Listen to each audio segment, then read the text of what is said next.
बेटा इमेजिन करो कि तुम पूरे साल प्रिपरेशन करते हो बोर्ड एग्जामिनेशन की, और पूरे साल प्रिपरेशन करने के बाद आखिरी में आकर तुमको पता चलता है कि आप तो बोर्ड एग्जामिनेशन के लिए एलिजिबल ही नहीं है।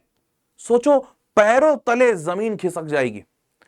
मतलब आप 95% की तैयारी कर रहे हैं कि भैया 95% लाने हैं 10वीं में, ताकि सबका बोलती बंद हो जाए और मां बाप खूब प्राउड फील करें। लेकिन अगर क्या होगा कि ये 95% के प्रिपरेशन के पहले आप एलिजिबिलिटी ही नहीं जानते हैं और 10वीं के एग्जामिनेशन देने का अलाउ ना किया जाए आपको, तो सोचो कितना वृहद दृश्य होगा, ये कितना ज्यादा खतरनाक और कितना डरावना होगा। और इसीलिए आज ये सेशन लेकर आया हूं कि 95% नहीं हो सकता, तुम 100% ले आओ, लेकिन उस 100% लाने के पहले ये तो जान लो गुरु कि एलिजिबिलिटी कंडीशन क्या है 10वीं की, क्या कंडीशंस होते हैं जिससे आप 10वीं के बोर्ड देने के लिए एलिजिबल होंगे, क्योंकि रूल्स बहुत बदल चुके हैं। अब आपका पहला सवाल यही आएगा कि फिर सर ये सारे एलिजिबिलिटी कंडीशन कहां से पता चलेगा? तो यहां पर हर्ष सर हैं आपके सामने, इसीलिए तो ये वीडियो लेकर आए हर्ष सर आपके लिए कि आज मैं आपको 10वीं में बोर्ड एग्जामिनेशन देने के लिए क्या एलिजिबिलिटी है और इंपॉर्टेंट पॉइंट्स क्या है जो आपको ध्यान में होने चाहिए। कई सारे बच्चे पता ही नहीं होता, बच्चे छोड़ो मां बाप को नहीं पता होता यार, क्योंकि तुम्हारे मां बाप ने कुछ 20-25 साल पहले बोर्ड एग्जामिनेशन दिया होगा। 25 साल छोड़ो, मैंने तो बहुत रिसेंटली बोर्ड एग्जामिनेशन, रिसेंटली मतलब 10 साल मेरे को भी हो गया, पर 10-15 साल पहले मैंने दिया है। 10-15 साल में बहुत बदल गया, तो तुम्हारे मां बाप तो और 25-30 साल पहले बोर्ड एग्जामिनेशन दिए होंगे, तो बहुत कुछ बदल गया है। अब आपके मां बाप जानते नहीं है, आपको पता नहीं है, जो स्कूल वालों ने बताया आपने दोस्तों से सुना, सुन सुन के हो में आगे बढ़ रहे हैं। किस्मत सही रही तो अच्छा हो जाएगा, अन्यथा अगर नॉलेज नहीं रहा और किस्मत साथ नहीं दी तो गड़बड़ा भी जाएगा। तो देखो, सारा चीज किस्मत पे नहीं छोड़ सकते ना, कि किस्मत रही तो मैं ट्रेन के सामने खड़ा हो जाता हूं, किस्मत रही तो बच जाऊंगा, नहीं तो निपट जाऊंगा। बेटा ऐसे तो फिर तो निपट ही जाओगे। तो इसीलिए बुद्धिमत्ता से समझिए और आज के इस वीडियो को बहुत ज्यादा ध्यान से और इंपॉर्टेंट तरीके से देखिएगा, क्योंकि इसमें एलिजिबिलिटी बता रहा हूं और आपको इनमें से बहुत सारे रूल्स नहीं पता होंगे, मैं पक्के बात बता सकता हूं। ठीक है, ऐसे सारे वीडियोस आपको इस चैनल पे मिलते रहेंगे। मेक श्योर रखना भाई कि चैनल सब्सक्राइब रहे। देखो, सब्सक्राइब से मेरा कोई फायदा नहीं है, तुम चैनल देख लो, सब्सक्रिप्शन की या सब्सक्राइबर्स की जरूरत नहीं है। ये सब्सक्राइब करने से फायदा आपका है, क्योंकि आप अगर सब्सक्राइब रहेंगे तो ऐसे वीडियोस के नोटिफिकेशन आपके पास सबसे पहले पहुंचेंगे। और ये वीडियोस लेट से अगर आपके पास पहुंचे तो यार कहते हैं ना, समय पे पहुंचे तो हीरा, देर से पहुंचे तो जीरा। तो भैया जीरा नहीं चाहिए तुमको हीरा चाहिए। तो वो हीरा तभी मिलेगा जब समय पर ये वीडियोस आपके रिकमेंडेशन फीड में आएंगे, और वो तब होगा जब आप चैनल सब्सक्राइब रखेंगे। तो सब्सक्राइब रखिए। चलिए, पहला रूल, अटेंडेंस सारे लोग जानते होंगे, मेरे को इसमें कोई डाउट नहीं है, सारे लोग जानते हैं अटेंडेंस का रूल 75% चाहिए। पर इसमें एक चीज नहीं जानते हैं, बोर्ड इसमें 25% का रिलैक्सेशन देता है अगर आपका अटेंडेंस कम है। बाय रूल ये सीबीएसई बोर्ड कहता है कि हम बच्चे को 25% तक का रिलैक्सेशन दे सकते हैं। रिलैक्सेशन इज रिजर्व, परंतु ये कोई जाति वाती पे नहीं, कोई कास्ट पे नहीं। अगर कोई इमरजेंसी आता है फैमिली में, मान लीजिए किसी का देहांत हो गया, कोई बहुत ही क्लोज माता पिता भाई बहन कुछ भी ऐसा, भगवान ना करे किसी के साथ हो, पर कोई ऐसी इमरजेंसी आ गई, कोई सीवियर इलनेस आ गई, कई सारे लोगों को तो पता ही नहीं होता, उनका एक्सीडेंट हो गया, उनका अटेंडेंस कम हो गया और स्कूल वालों ने उनको बोर्ड नहीं देने दिया। अब एक्चुअली में ये रियलिटी नहीं है। अगर स्कूल वाले आपको रोक रहे हैं, आप उनको ये रूल दिखा सकते हो, और बजाते सीबीएसई ने, ये देखो सीबीएसई के वेबसाइट पे जाकर तुम ये पूरा प्रिंट करके स्कूल को दे सकते हो कि देखिए 4 अगस्त 2025 का नोटिफिकेशन है सारे स्कूल्स को, strict compliance with attendance requirements as per CBSE bylaws. और इसमें ही दिया हुआ है ये रूल कि अगर कोई बच्चा सीवियरली इल होता है, कोई और इशू होता है, तो board offers a 25% relaxation only in the case of emergencies such as medical emergency, participation in, और पता है इवन अगर आप नेशनल इंटरनेशनल स्पोर्ट्स में भाग लेते हो तो भी आपको रिलैक्सेशन दिया जाएगा। तो अगर स्कूल आपसे कहता है कि भाई हम आपको नहीं, आपका अटेंडेंस कम है, हम आपको नहीं देने देंगे बोर्ड, आप उनको दिखा सकते हो ये रूल, और अगर वो फिर भी नहीं माने, आप सीधा सीबीएसई को चिट्ठी लिख सकते हो अपने सारे सपोर्टिंग डॉक्यूमेंट्स के साथ कि देखिए हमारा स्कूल हमारे को मदद नहीं कर रहा है, ये सारे कंडीशन से, इसीलिए अटेंडेंस मीट नहीं हुआ है, आप कृपया स्कूल से बात कीजिए। और वो बात करेंगे और स्कूल वहां पर मजबूर होगा आपके रिक्वेस्ट को लेने के लिए। तो ये पहला इंफॉर्मेशन पीस कि 75% तो सारे जानते हैं, पर लोग ये नहीं जानते कि अगर कुछ ऊंच नीच हो जाए तो 25% का रिलैक्सेशन सीबीएसई देता है। ठीक है, बस सीबीएसई ये कहता है कि सारे सपोर्टिंग डॉक्यूमेंट्स होने चाहिए, स्कूल को ये सारे सपोर्टिंग डॉक्यूमेंट सीबीएसई को अपलोड करने हैं। जस्ट इन केस अगर स्कूल नहीं सपोर्ट कर रहा, आप सीबीएसई से डायरेक्ट बात कर सकते हैं। क्लियर? दूसरा रूल, सब्जेक्ट और लैंग्वेज रिक्वायरमेंट। यहां पर चेंजेस हैं, सुन लीजिए बड़ा ध्यान से। तो साल 2027 में जो बच्चा देगा उसको इशू नहीं है, वहां तक के लिए रूल यह है कि 5 सब्जेक्ट कंपलसरी है, 5 कंपलसरी है, और इस 5 में बाइफर्केशन भी कंपलसरी है। 2 लैंग्वेज सब्जेक्ट होने चाहिए गुरु, 2 लैंग्वेज सब्जेक्ट। एक जनरली क्या हर बच्चा इंग्लिश लेता है, सबको पता है इंग्लिश जरूरी है, तो एक तो हर बच्चा इंग्लिश ले लिया, दूसरा बच्चा अपने भाषा या अपने मातृभाषा के हिसाब से ले लेता है। जैसे नॉर्थ इंडिया का बच्चा हिंदी लेता है या कुछ संस्कृत लेते हैं, क्योंकि हिंदी से ज्यादा नंबर उठता है संस्कृत में। पंजाब वाला पंजाबी लेता है, बंगाल वाला बंगाली लेता है, तमिलनाडु वाला तमिल लेता है, आंध्रा वाला तेलुगु लेता है, ऐसे करके लोग अपना सब्जेक्ट ले लेते हैं। ठीक, तो आप यहां पर 2 लैंग्वेज, एक इंग्लिश और एक इंग्लिश के साथ जो भी लेना चाहे, से फॉर एग्जांपल मैं हिंदी लिख देता हूं, तो ये तो 2 लैंग्वेज हो गए। 3 कोर सब्जेक्ट्स मैंडेटरी हैं, वो 3 कोर सब्जेक्ट में एक मैथ हो गया और एक साइंस हो गया और एक सोशल साइंस हो गया। ठीक है, ये भी सबको पता, तो ये 5 तो मैंडेटरी हैं। इसके अलावा आप कुछ लेना चाहें तो ले सकते हैं, पर वो लेना चाहे तो, नहीं लेना चाहे आप छोड़ भी सकते हैं। और अगर स्कूल प्रेशराइज कर रहा है, अगेन वहां पे बोलिए हमको नहीं देना है, हम सिर्फ 5 में भरेंगे। वैसे जनरली स्कूल प्रेशराइज करता नहीं है यहां पर, अगर आप सिर्फ 5 में भरना चाहते हैं आप 5 में बोर्ड दीजिए। क्लियर? 5 ही मैंडेटरी है। रूल क्या चेंज हो रहा है ये सुनिए जरा ध्यान से। साल 2028 में जो बच्चा एग्जाम देगा, 2028 में आपके छोटे भाई बहन होंगे शायद, उनको जरूर बताइएगा, साल 2028 से 6 सब्जेक्ट कंपलसरी हो रहा है। मजाक नहीं कर रहा हूं, अपने भाई बहन को बता देना। और यह सरकार की नई नीति है जिसपे बहुत बवाल हुआ था, परंतु गवर्नमेंट ने इसको इंप्लीमेंट कर दिया है। नई नीति के हिसाब से 3 लैंग्वेज फॉर्मूला, इसको न्यू पॉलिसी को कहा जाता है 3 लैंग्वेज फॉर्मूला, और इस पे काफी विरोध और काफी बवाल भी हुआ। लोग कह रहे हैं 3 लैंग्वेज फॉर्मूला सही नहीं है, परंतु गवर्नमेंट इसको ला रही है। 3 लैंग्वेज फॉर्मूला का मतलब यह है कि आपको 3 लैंग्वेज के पेपर्स मैंडेटरी होंगे और 3 जो आपके कोर सब्जेक्ट हैं वो मैंडेटरी होंगे। इसमें बातें कही जा रही हैं, अभी इस पे क्लियर डिस्टिंक्शन नहीं आया है कि एक्चुअली में क्या होगा, पर सुनाई बातें यह हैं कि इस 3 लैंग्वेज फॉर्मूले में, जैसे एक इंग्लिश मैंडेटरी था ना 2 लैंग्वेज फॉर्मूला में, 2 लैंग्वेज में एक इंग्लिश मैंडेटरी है, वैसे ही 3 लैंग्वेज फॉर्मूला में सुनी बात, मतलब बात जो चारों तरफ फैल रही है वो ये है कि गवर्नमेंट का प्लान है कि 3 लैंग्वेज फॉर्मूला में इंग्लिश को और हिंदी को मैंडेटरी कर दिया जाएगा, तीसरा लैंग्वेज बच्चे के ऊपर है। अब ये रियलिटी क्या है, क्योंकि अभी तक इसका सर्कुलर नहीं आया है, परंतु 3 लैंग्वेजेस फॉर्मूला आएगा, ये बात पक्की है। अब वो 3 लैंग्वेज में तीनों लैंग्वेज बच्चा खुद से चुन सकता है, या फिर 3 में से 2 गवर्नमेंट मैंडेटरी कर देगी, इंग्लिश और हिंदी, ये नहीं पता है। ठीक बात, चलिए अब ध्यान से देखिए। 3 लैंग्वेज और R3 लेवल, और उसके बाद और इसके अलावा अगर आप कुछ चुनना चाहें तो आप अपने से चुन सकते हैं। 2 सब्जेक्ट वोकेशनल के अलाउड होते हैं, तो खैर 2 ऑप्शनल सब्जेक्ट, बच्चा 6 सब्जेक्ट ऑलरेडी दे रहा है, कहां 2 सब्जेक्ट और देने का उसके अंदर जान रहेगा, है ना। चलिए, तो इसका भी the current batch of class 10 will not have to follow the new language policy. Student in class जो 26 सदस्य, there will be no change. तो यहां पर सब सेम है, इन्होंने 29 जून को निकाल के ये बोला भी था, पर आने वाले समय में जो 2028 वाला बैच होगा, जो 2028 में बोर्ड्स दे रहा होगा, 27-28 वाला बैच, उनको 3 लैंग्वेज फॉर्मूले में जाना होगा। क्लियर?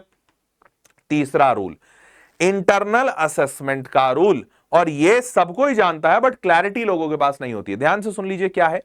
तो इंटरनल असेसमेंट में ये है, जैसे 20 नंबर का मान लो इंटरनल असेसमेंट होता है आपका, ठीक है, तो 80 की थ्योरी होती है, 80 का थ्योरी होता है, और 20 का आपका प्रैक्टिकल या इंटरनल असेसमेंट कहा जाता है इसको, जो टीचर के हाथ में होता है। और टीचर कहती भी है बदमाशी करोगे तो काट लेंगे नंबर, बच्चा डरा रहता है, पर ऐसा नहीं है। यहां पर रूल्स है और रूल्स काफी स्ट्रिक्ट है, सीबीएसई चेक कर सकता है, इसलिए कोई टीचर मनमानी नहीं कर सकता। कैसे है वो समझ लीजिए। ये 20 नंबर 4 हिस्सों में बटे हुए हैं। 5 नंबर होते हैं आपके पीरियोडिक असेसमेंट के, आपके क्लास के अंदर टेस्ट होते हैं, क्लास टेस्ट, सरप्राइज टेस्ट, फलाना टेस्ट, ढिमकाना टेस्ट, जितने टाइप के टेस्ट होते हैं उससे टीचर को समझ आता है आप किस क्वालिटी के बच्चे हैं, तो उनका एवरेज दिया जाता है। Test conducted of each subject during academic year, पूरे साल में आपके जो टेस्ट लिए गए हैं, अगर आपने मान लीजिए हर टेस्ट में 20 मार्क्स का मान लेते हैं क्लास टेस्ट हुआ, अब हर 20 मार्क्स के क्लास टेस्ट में आपने हमेशा 16 अबव हासिल किया, मतलब 80% से ऊपर ला रहे हैं, तो आपको फॉर श्योर इस 5 में 4 से ज्यादा मिलेगा या 4 मिलेगा, क्योंकि 5 का 80% होता है 4 नंबर। तो यहां पर ऐसा कभी टीचर नहीं कर सकती कि 5 में 1 दे दिया क्योंकि आपसे दुश्मनी है, ऐसा नहीं कर सकती, क्योंकि आपने थ्रू आउट हमेशा इंटरनल क्लासेस में अच्छा परफॉर्मेंस दिया। ठीक। दूसरा, पोर्टफोलियो असेसमेंट। पोर्टफोलियो असेसमेंट यहां पर होता है written work, project, reflections, art, integrated task, experimental record, presentation. अब यहां पर टीचर थोड़ा खेल लेता है, क्योंकि भैया आपने कॉपी बनाया नहीं बनाया, रिटर्न वर्क किया, प्रोजेक्ट किया। अब अगर आपने सब कुछ किया है, ऑन रिकॉर्ड है, तो यहां पर भी टीचर खेलेंगे नहीं, परंतु यहां पर जनरली टीचर्स के हाथ में थोड़ा सा होता है, पर यह भी 5 नंबर का है। ठीक है। उसके बाद हाँ, तो यहां पर लेकिन जनरली बच्चा सबमिट करता है, क्योंकि जैसे आपको होमवर्क मिला या प्रोजेक्ट मिला, तो ये सारी ऐसी चीजें हैं ना जो छुपाई नहीं जा सकती। अगर आपने प्रोजेक्ट सबमिट किया है तो किया है ना यार, वो तो बात पक्की है।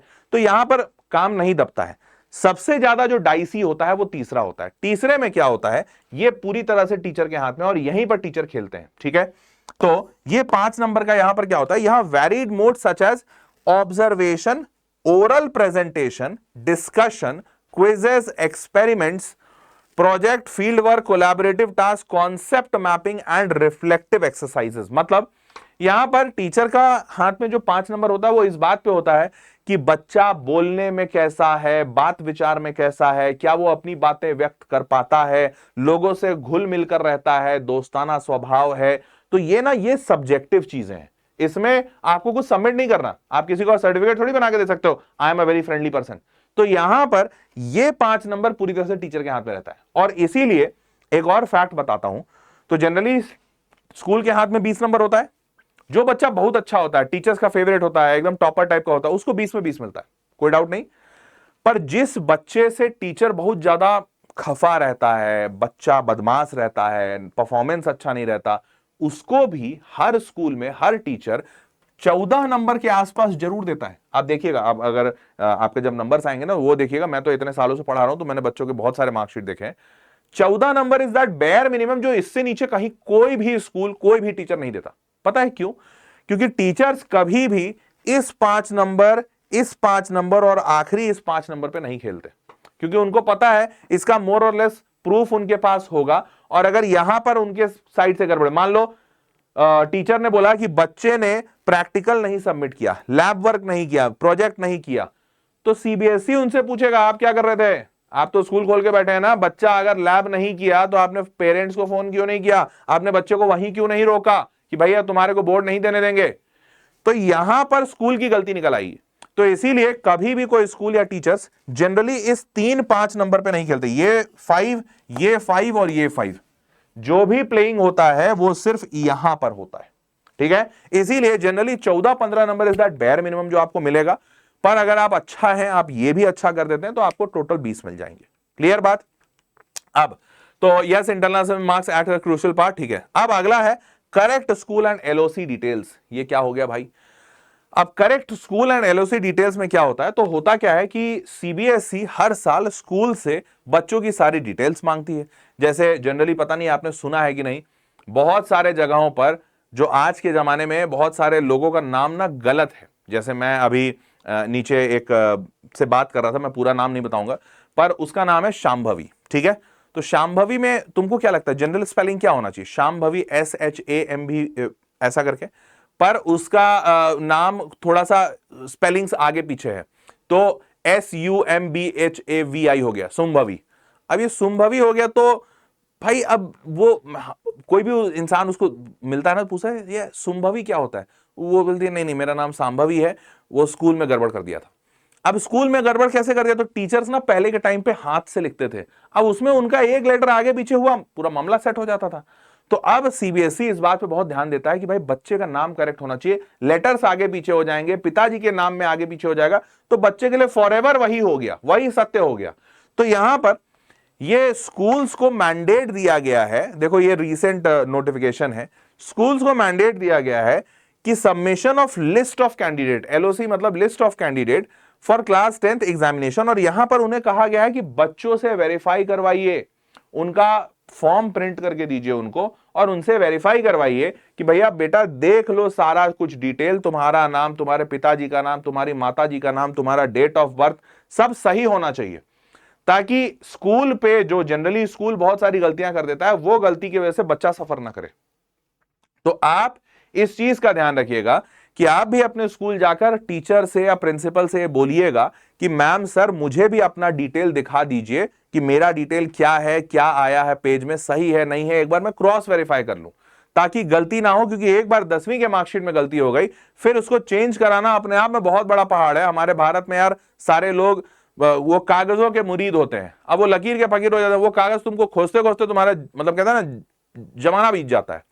तो इसीलिए आप स्कूल को बोलिएगा कि आप हमको दिखाइए, और सीबीएसई ये कहता है स्कूल्स को कि वो बच्चों को दिखाए और वेरीफाई करवाए। ठीक है, तो आपको कैंडिडेट का personal details like correct candidates name, father mother guardians name, date of birth, APAAR ID for school situated in India. अच्छा, आपको अपार आईडी भी चेक करना है, आपके पास अपार आईडी होना चाहिए। अभी बताता हूं क्या होता है।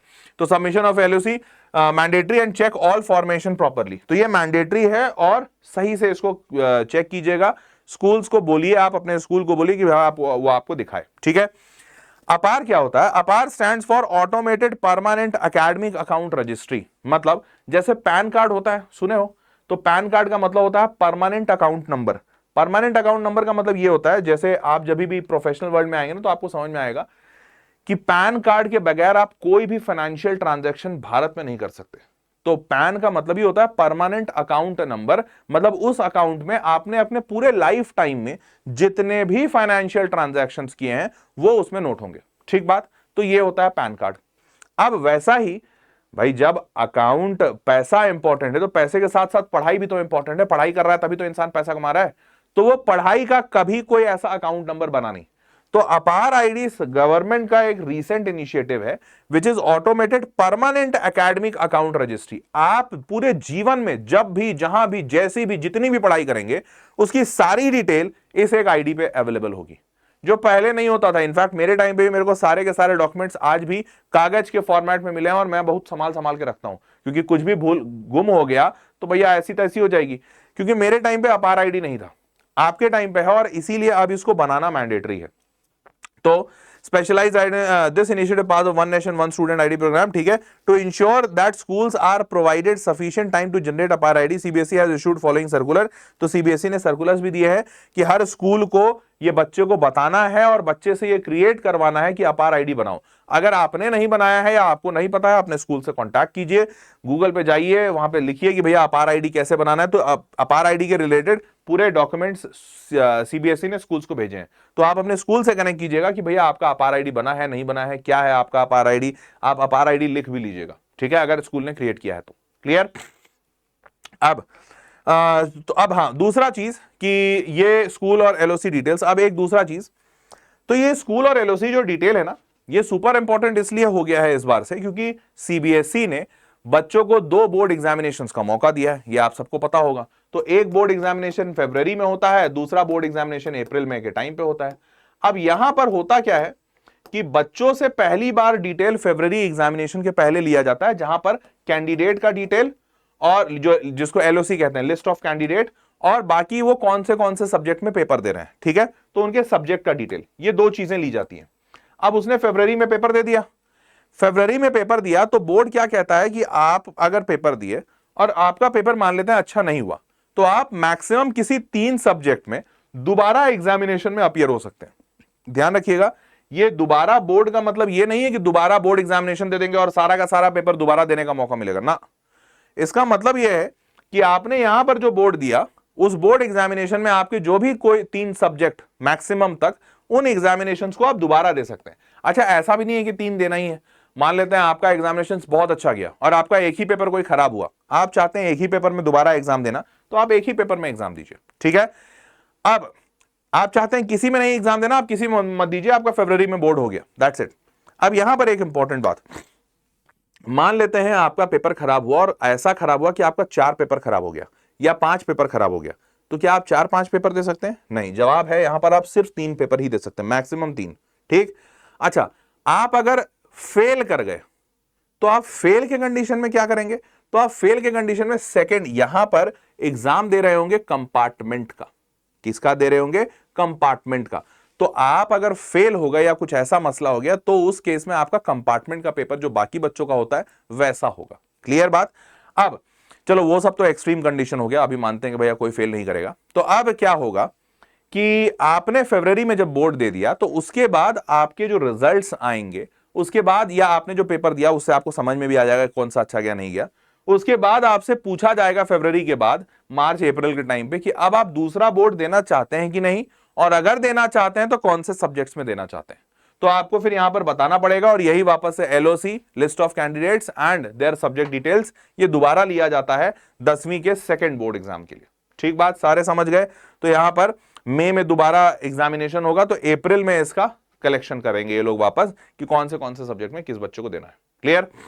चलिए, चेकिंग ऑल योर इन्फॉर्मेशन, ये आप सब कुछ देख लीजिएगा, कहीं कुछ दिक्कत इशू नहीं है, क्योंकि एक बार आपने सबमिट कर दिया ना तो उसके बाद कोई करेक्शन नहीं होगा, ना ही नाम में करेक्शन होगा, ना ही सब्जेक्ट में करेक्शन होगा, जो जो चला गया चला गया। ठीक है, अब आते हैं 5वां rule, submission of exam form and fee on time. तो इसके लिए आपको बस ये ध्यान देना है कि आपने समय पर स्कूल को पैसा दे दिया है, क्योंकि स्कूल वाले आपका पैसा आगे जमा करते हैं। ठीक है, 90% केस में यही देखा गया है कि स्कूल वाले टाइम पे जमा कर देते हैं, पर कुछ 10% केस में ऐसे भी होते हैं कि कुछ स्कूल वाले ही बदमाश हैं। मान लीजिए आपका पैसा लेट आया, उन्होंने आपका पैसा जमा ही नहीं किया, अब आप अपना पैसा डायरेक्टली सीबीएसई को नहीं जमा कर पाएंगे, और अगर स्कूल वाले बदमाशी कर दिया, आपका पैसा नहीं दिया और आपका रजिस्ट्रेशन कैंसिल हो गया, कुछ भी, अब आप बाद में जितना माथा फोड़ी कीजिए, आप हमारा पैसा क्यों नहीं जमा किए, हमारा एक ही दिन लेट हुआ था, फलाना ढिमकाना, तो वो गड़बड़ा जाएगा। तो इसलिए मैं आपके सामने डेट्स भी रखा हूं। Date of examination of fees payment first phase 16 April 2026, ये इस साल का था, तो अगले साल 2027 में भी ऐसा ही होगा। ठीक है, then LOC submission and examination payment second phase 16 April से 20 अप्रैल, तो अप्रैल के टाइम पे होता है जब सेकंड फेज का पेमेंट करवाते हैं ये। और LOC submission and examination fees for third phase late fee 21 April से 22 अप्रैल, तो सिर्फ 2-2 दिन का मौका मिल रहा है हर जगह। तो ये आप ध्यान रखिएगा कि अगर आपसे स्कूल कोई भी कम्युनिकेशन करता है, कोई भी पैसा बोलता है कि भैया एग्जामिनेशन फीस देना है ये वो, तो आप उसको समय पे दे दीजिएगा। क्लियर? चलिए, पूरे सिलेबस के को अच्छे से प्रिपेयर कीजिए। देखिए, सीबीएसई बोर्ड एग्जामिनेशन एक ऐसा एग्जामिनेशन है जहां पर आपको हर जगह से सवाल आता है, लेकिन एक बात आपको जरूर बताना चाहूंगा, पता है सीबीएसई बहुत ही ज्यादा प्रेडिक्टेबल बोर्ड ऑफ एग्जामिनेशन है। मैं मजाक नहीं कर रहा हूं, आपको एग्जांपल देता हूं। तो ये बात है कुछ 1970-80 की, उस वक्त भारी भयंकर लेवल पे इलिटरेसी थी भारत में, असाक्षरता, और पूरे दुनिया में कहा जाता है था कि भारत तो अनपढ़ों का देश है। तो उस वक्त जब सरकार बैठी और नीति बनाना शुरू की, तो उनको समझ में आया कि यार लोगों को एजुकेट नहीं करेंगे ना तो बहुत गड़बड़ हो जाएगा। तो उन्होंने बोला सीबीएसई को यह टास्क देना चाहिए, और सीबीएसई को यह जिम्मेदारी दी गई कि ज्यादा से ज्यादा बच्चे एजुकेटेड हो, और एजुकेटेड हो मतलब वो एग्जाम पास करेंगे तभी एजुकेटेड होंगे। तो सीबीएसई को एक ऐसा सिस्टम बनाने की कोशिश की गई है सरकार के द्वारा कई सालों से, जहां मेजॉरिटी बच्चा पास करे, अच्छे से पास करे। तो इसीलिए सीबीएसई का जो पूरा सिस्टम है ना बेटा, अब देखो ये कोई बताएगा नहीं तुमको, स्कूल वाले तो बिल्कुल नहीं बताएंगे। ये पूरा एजुकेशन सिस्टम ऐसा डिजाइन किया गया है कि आप आसानी से अच्छे नंबर ले आए, पर वो सिस्टम कोई बताता नहीं है, या वैसा स्ट्रैटेजी लोग लगा ही नहीं पाते। लोग को इतना सोच ही नहीं पाता डीप घुस के कि भैया सीबीएसई के, अब जैसे मान लो मैं बहुत सालों से पढ़ा रहा हूं, तो बहुत सालों से पढ़ा रहा हूं, तो मैंने सारे एग्जामिनेशन के सवालों को एनालाइज किया। आपको एक एग्जाम्पल देता हूं, तुरंत को रिलेट करोगे। 9वीं कक्षा में तुमने देखा होगा एक सवाल, prove that root 3 is irrational, root 2 is irrational. ये 9वीं कक्षा में तुमसे सवाल पूछा गया था। मैं आज कोरे कागज पे लिख के देता हूं, ये 10वीं में भी तुमसे दोबारा सवाल पूछा जाएगा। बस रूट 2 इज इरैशनल के जगह पे लिख देंगे prove that root 2 + 3 is irrational. बस इतना चेंज करेंगे। यहां पर भी आपको पता है रूट 2 इरैशनल कैसे प्रूफ होता है, वो 9वीं का है, वही सेम 10वीं में पूछ देंगे। अब इतना प्रेडिक्टेबल अगर सवाल है तो कौन बच्चा इसमें फेल होगा? तो अगर इस तरीके से आप स्ट्रैटेजिकली पढ़ रहे हैं, तो आपका एग्जामिनेशन में पास तो बहुत छोटी चीज, आप 90-95+ बहुत आसानी से ले आएंगे, अगर आप इस स्ट्रैटेजी से पढ़ रहे हैं। हाँ, अगर आप स्ट्रैटेजी नहीं लगा रहे हैं तो आप पूरा का पूरा सिलेबस कंप्लीट करने लगेंगे, और उसमें समय बहुत लगता है, और एक्चुअली में डिमोटिवेशन बहुत होता है। ठीक है, तो मैं इस चैनल पर ऐसे बहुत सारी चीजें आपको कराने वाला हूं। हालांकि मुझे पता नहीं है कि आप ऐसी तैयारी करना चाहते हैं कि नहीं।